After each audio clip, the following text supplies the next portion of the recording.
guys, just finished Miracle Morning Day 2, and I want to let you know at the end of this video there's going to be a little moment where I talk about how doing Miracle Morning these last few days has led me to kind of some decisions about what I want to do with this channel and what I think my life's purpose is right now. Thanks guys, see you there. Hey, good morning guys. It's day 2 of Miracle Morning, and if you don't know what I'm talking about, I'll put a link to the video I made yesterday in the description, but the short summary is basically a 6-step process on how to start your day on the right foot. I actually chose to do scribe twice today instead of just at the very end because I really enjoyed the morning routine I did yesterday for my scribing. So I chose to do that first to kind of get those anxieties out of my head, and then I went to the first process, which is S for silence, and for me that's meditation. I did a fantastic meditation I really liked. It is called 5-minute meditation you can do anywhere. So that is it was really good. I suggest it highly, and it doesn't have to be a morning one. You can just literally do it anywhere. It says right in the video. And then process number 2 was affirmation. So today's affirmation, posted by Jillian, was I choose happiness for my day. So doing affirmations just in quietness is a little bit difficult for me. So I did it for just a little bit, and then I continued it while I was doing my exercise. And in fact, later when I was in the car and I could feel myself getting a little grumpy, I did it some more. So it's not just something that you can do in the morning. You can carry your affirmations with you throughout the day. The next one is visualization. So for visualization today, I visualized myself having 5 minutes of joy with each of my kids. Now, if you've seen my other videos, I talk about how if you're having a crappy day, you can choose to make it different, even if it's just picking 5 minutes of joy. And yesterday when I was at my therapist, and I was talking about how sometimes I have a really hard time being present when I'm with my kids.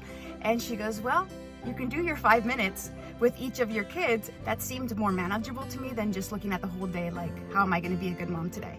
So today, I visualized myself having those 5 minutes of joy with each of my kids and what I was going to do to create that for us. The next step is E is for exercise. For today's exercise, I found a 5-minute video for yoga that Yoga with Adriene has on there, and she's my favorite YouTube yoga person. She just has a really awesome personality. It was just 5 minutes long, and since I've had my surgery, I haven't been able to do yoga, and so it was one that was meant to be done at a desk, so I figured that means I'm not going to be putting too much pressure. I'm not going to be getting on the ground. There was a few things I can't do, for example, looking straight up. Because of this incision, I'm not supposed to look straight up. So I had to modify it a little bit, but it was so nice. Sorry I'm talking so fast today, guys. I think I've had too much coffee. But the next step is R for reading, and today I actually started with the Last Life Ever book. So the very first section of the book, right after the introductions, is questions you can ask yourself on how to find your life's purpose. And so the very first question you ask yourself is, if you only had a year to live, how would you spend it? The next question, how do you want others to remember you? Next question is, what did you do as a child? Or what did you love to do as a child that you can no longer do? Another question is, what type of discomfort can you handle? What have you always dreamed of doing but are too afraid? And how could you best serve the world? Now that's just the very first section of the book that's supposed to help you how to find your life's purpose. And it's so funny because I'm reading these and I'm like, that's exactly what happened to me with my cancer scares. I was forced to answer these questions without even really realizing that that's what I was doing. It was kind of one of those like, I don't know how much time I'm going to have to live, because even if it was thyroid cancer and it was the one that the doctor thought it has an excellent survival rate. So I knew I wasn't going to get sick, but I had the lymph node thing going on and I was just really worried. My little monkey brain went to some places. So it kind of forced me to like, if this is it, like I'm going to go out like a champ, not like a chump, right? It was basically like, what kind of memories do I want to make with my kids if these are the last things I'm going to be able to do? Because I didn't know what I was going to get diagnosed with.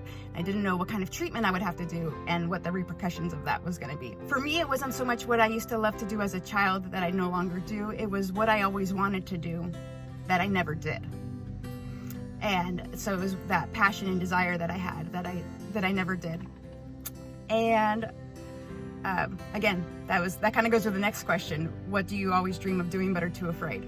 So it was, and then how could you best serve the world? And that's pretty much what these videos are about. Like, I didn't start off making these Dear Diary videos. It was just kind of like an update for friends and family to let them know what was going on.